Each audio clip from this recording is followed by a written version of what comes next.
Hi everybody, this is Munisha Khatwani once again, and I'm here to talk about what's going to happen in the month of July. I mean, June is almost complete and there are a lot of changes that are happening in the month of July, astrologically and otherwise. So I have made a couple of notes and I'm going to share those notes with you. And at the same time, I'm going to also do a special card reading for each sun sign. First of all, thank you so much for the overwhelming response last time to my videos. I mean, I'm really very touched. And today I have got the Osho Zen Tarot, which is through the Osho Zen cards. We're going to be able to tell you what is the message for you, for your sun sign for the coming week, because there are a lot of changes that are happening in the next couple of weeks. So now let's first start what's happening astrologically. So there's a huge transit of Jupiter that's happening very soon, and that Jupiter is going back into Sagittarius, back into its own domain. Although retrograde, it's definitely still going to have an effect in a positive way, but it's going to start showing its own effect very slowly, very gradually, because there are a lot of other planets that are getting, combined along with it. So Mercury is still in retrograde, which I have already mentioned in my previous video, until the 12th of July, and it will continue to remain in the sign of Gemini until the end of July. So that's what's going to be happening with Mercury.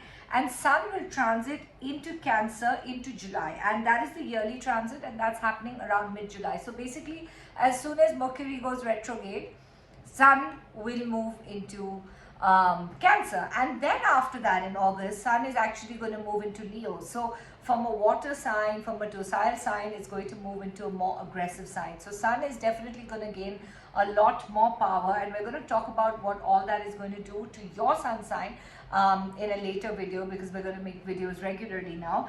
Now Saturn continues to remain in retrograde until September. So what happens when Saturn is in retrograde is that it tends to show you your entire life picture at a glance, because retrograde is a time of introspection. It's a time of looking into yourself and looking back and looking around. But let me tell you something about Saturn.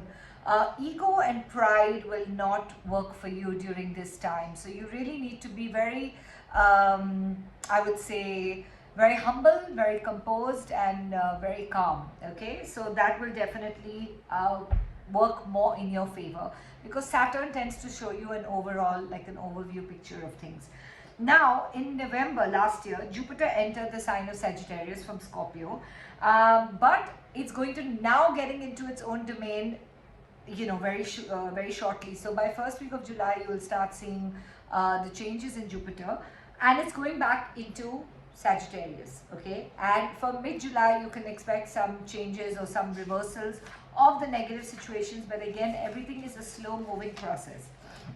Now Sun shifting in the middle of July will definitely bring a lot of power, a lot of strength, and it will give you the strength to face a lot of your possibilities in life in a very strong manner. I'm referring to my notes so I don't make a mistake. And Mars will also transit into Aries in August, and Sun is also moving into Leo in August. So we're going to talk a little bit about that later. And like I've already mentioned, Saturn is in retrograde, and Saturn's not the time at the moment for you to show any ego, any pride, or any sort of that one-upmanship, I would say, that's the right word. And there's also a big eclipse that's happening on the 5th of July. It's again the Chandra Grahan which is happening, which is a moon eclipse, which is happening on the 5th of July. तो जो चंद्र ग्रहण हो रहा है उसमें आपके sign को क्या असर होगा वो भी मैं आपको बताऊंगी, लेकिन not maybe in this video. We'll do a separate video for the Chandra Grahan eclipse, because that's going to still happen a week from now. We're going to talk about that in the next video. Now we're only going to talk about I've given you an overview of certain transits and all that are happening in July, but what's happening to your sun sign? Okay, so we're going to start with each sun sign and we're going to check what's happening in your sun sign. So let's start with Aries, the first sun sign, and let's see what is your card you're getting. So Aries is asking you to master your life. So you're getting the card of the master. You need to go within. You need to really start mastering your life. So whether Aries is your sun sign or your moon sign, I would say this is applicable to you. So you really need to start going within, or maybe start mastering your life. It's been a while, Aries, that you've not taken control over your life. So now it's really high time that you start taking control and start looking at your life in a more different perspective. Okay, Now we're going to move into Taurus. So let's see what's there for Taurus. So there are some delays because you're getting the card of postponement. So there are some delays for you, Taurians. So you have to be patient, maybe because Mercury retrograde and so many shifts that are happening are causing a bit of delay in your life. So I would say right now for the next 10-15 days there is some postponement. The reading I'm doing at the moment is very accurate for the next 2 weeks, because again there's a shift when Mercury will go direct on the 12th. After that, again things will change accordingly in your cards. Now let's get into Gemini. Okay, so Gemini, we're getting the card of flowering. So basically you are going into some sort of a new transition in your life. For Geminis, I would say it's a flowering period, it's a blossoming period, and certain things changes are happening in your life for the better. So I don't think you need to really worry too much, but you need to just accept all the changes, and you're definitely going to be blossoming into more changes into your life, and that will actually be really good for you. So what's happening to Cancer? Wow, rebirth. Of course, Mercury is in your sign this time, retrograde in your sign. So it had to be a rebirth for you. You know, you're going to be going through so many changes over the next 2 weeks, and I'm sure you've already experienced changes before, but this next 2 weeks is going to be a chance of a rebirth, a transformation and change in your life, and that is very apt because Mercury being retrograde in your sign will have that effect. What's in store for Leos? Let's see. So Leos are getting change. Wow, you're really going to be having a lot of change, and this is the card of the universal change that's happening. If you see the card, it's actually showing how the entire transition is going to be happening. So Leos, be prepared for big changes personally, professionally, and maybe even financially. But I would say change is good. I would not look at change in a negative way. I would say some movement or something will start working out for you, and you will experience change. And for Virgos, we're getting this card of creativity. So for the next 2 weeks, because Mercury does affect your sun sign the most, as it is the ruling planet in your sun sign, I would just say that you need to really, you know, focus on your creativity and focus on positivity and focus on all the good things that you think could be happening for you in the near future. And after Virgo, we're going to move into Libra. So Libra is clinging to the past. So you need to let go of that. So Librans, I would say don't cling to the past, because that's really not going to work in your favor.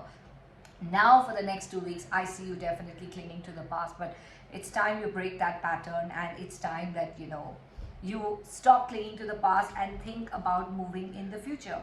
So now let's move into Scorpions. Oh, exhaustion. So Scorpions, you need some time off.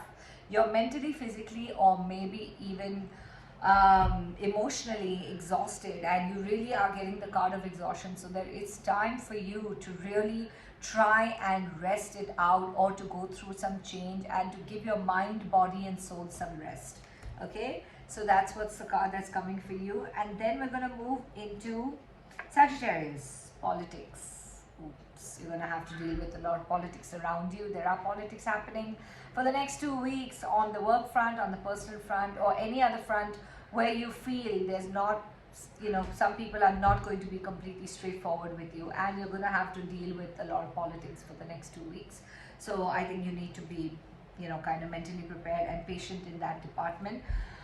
After which we are going to move into Capricorn. So Capricorn, you're getting the card of stress. So, you know, definitely for you, this is a little stressful period for the next 2 weeks. So you need to learn to deal with your stress in a better way. I would recommend you to kind of do some yoga, meditation, or some sort of calming exercises and calming your mind, because that's the only thing that's going to kind of work for you, Capricorns. Okay. And then we're going to move into Aquarius. And for Aquarius, the burden. So you're going to feel a little burdened over the next 2 weeks, and you're definitely going to feel as if you're carrying some burden with you, and you need to let go of that burden, because right now it's a time of release. You need to release the burden, you need to release the stress, you need to release the anxiety, everything that you're going through, and you need to make sure that you're not feeling overburdened. And finally, for the last sign, we're going to talk about Pisces. Morality. So you're going to have to follow your correct principles, and you're just going to have to be completely honest with yourself. And morality clearly indicates that you can't do something that's immoral, and that's something that will not go with your soul, or that will not go with your conscious. So you really need to make sure that you're listening to your inner soul, your heart, your consciousness, and that's the only way you're going to get respite. So these I gave you an overview of the 12 sun signs. I'm going to quickly show it to you once again. So the master, postponement, flowering, rebirth, change, creativity, clinging to the past, exhaustion, politics, stress, the burden, and morality. So this is an overview for all the 12 sun signs. And if you do follow the guidance given to you, you will definitely feel a lot better, and you will feel a lot more content and comfortable, and you will definitely get a lot more peace. Here's wishing you all love, light, and happiness, and may Lord Ram guide you, guard you, and protect you every step of the way. And I will make another video for the Chandra Grahan, the eclipse that's going to be coming on the 5th of July. Some precautions to be taken, and I'm going to tell you about what's going to be happening in your sun sign on that particular day. So do stay tuned, and see you guys all very soon. Love and light.